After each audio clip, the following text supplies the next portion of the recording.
Và ngày nay nhóm màu thọt rất là rụp hiệp video chun nơi vật tận hiệp spin spin prey pra chặng rè cầu và prey pra chặng rè cầu ngàyนี้ទី26ខែវិច្ឆិកា2025បាទដែលទើបតែបានដំណឹងស្ដីកាសពីរដ្ឋាភិបាលថាសាលាក្រុងបាទសាលាក្រុងថានឹងមានការរំកិលស្ពានបាទរំកិលជើងស្ពានហ្នឹងឆ្លងកាត់ផ្លូវជាតិលេខ2នៅចុងខែនេះបាទហើយជាថ្ងៃ30ក៏មិនដឹងអញ្ចឹងនឹងមានការបញ្ជាចរាចរណ៍ខ្លះបាទ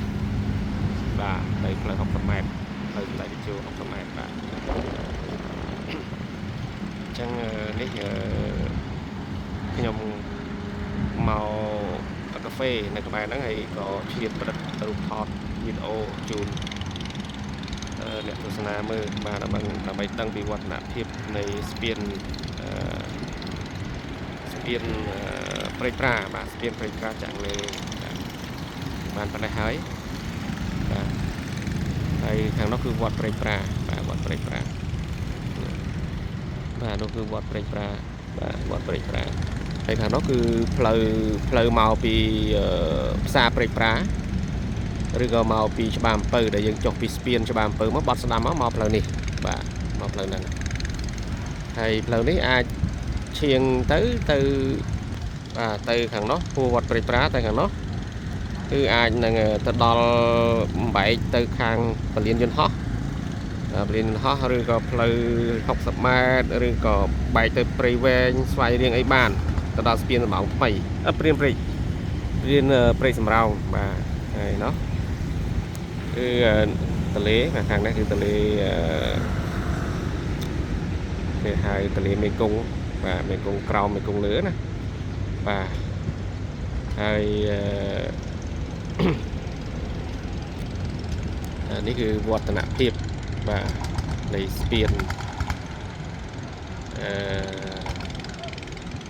ស្ពានព្រៃប្រាចាក់រែលើបាទអញ្ចឹងបានច្រើនហើយបាទចិត្តមិនយូរទេតាមមើលវាយថាមួយឆ្នាំទៀតចុះបាទវាយថាអាចមួយឆ្នាំទៀតចុះនឹងហើយបានស្ពានមួយនេះគឺល្អមែនទេខ្ពស់ស្ពាននេះបាទគេធ្វើដើម្បីការពារកុំឲ្យកប៉ាល់ធំមកវាទើសអញ្ចឹងស្ពាននេះខ្ពស់មែនតើបងប្អូនបាទខ្ពស់បាទខ្ពស់នេះបាទខ្ពស់